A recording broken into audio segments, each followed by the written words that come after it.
Seriously अब नहीं लेता।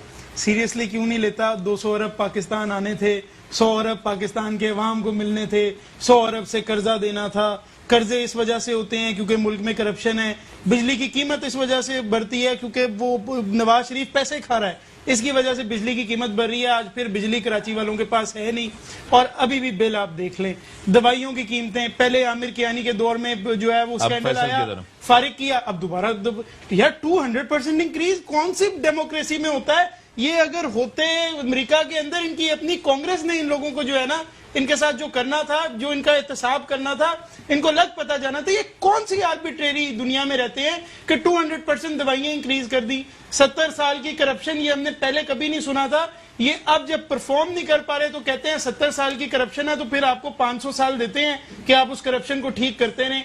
पहले आप कहते थे 100 दिन के अंदर हम लेजिस्लेटिव एजेंडा ले आएंगे। मैं चैलेंज के साथ कहता हूं, वकील हूं, हर दफा जो मंथली लॉ रिव्यूज आते हैं पढ़ता हूं, एक लेजिस्लेटिव एजेंडा इस जो हुकूमत है उसने टेबल पे नहीं रखा। आर्मी चीफ की एक्सटेंशन हुई 6 मिनट के अंदर, और ये FATF के बिल पार्लियामेंट से पेश हुए। इसके अलावा गरीब आदमी के लिए इन्होंने एक कानून नहीं रखा, एक हाई कोर्ट की सीट नहीं बनाई, एक सिविल प्रोसीजर की अमेंडमेंट नहीं लेके आए, एक क्रिमिनल प्रोसीजर की अमेंडमेंट नहीं लेके आए, कुछ करने को तैयार नहीं। ठीक है मैडम, रेस्पॉन्ड करें बैरिस्टर साहब को। बैरिस्टर साहब जो है ना, उन्होंने ज्यादातर अपने मसाइल ही इसमें हाईलाइट किए। जी, अदलिया जाने और उनका काम जाने। हम तो सिर्फ इतना करेंगे कि जहाँ पे रिफॉर्म्स की जरूरत है हम वहाँ पे हर एक इशू को उठाएंगे।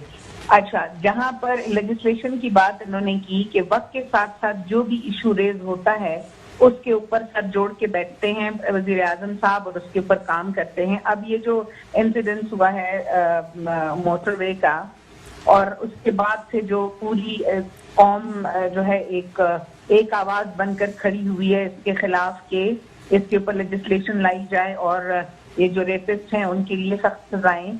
तो अभी पिछले दिनों, कल परसों फिर इसके ऊपर प्राइम मिनिस्टर ने इतनी डिटेल में मीटिंग की और हम उसके ऊपर इंशाल्लाह बिल लेकर आ रहे हैं। लेकिन देखें, हम जिस तरह पाकिस्तान की मौजूदा हालात भी देखें, उसके जो हमारा बैरूनी दुनिया से जो हमारे ताल्लुकात हैं उनको भी देखें, फिर हम लोग इतने मजबूत नहीं हैं कि हम अपनी बलबूते पे 100% फैसला ले सकें, डिसीजन ले सकें। हम कर्जों में डूबे हुए हैं, हमने कर्ज देना है, हमारे सर पे FATF की तलवार लटक रही है।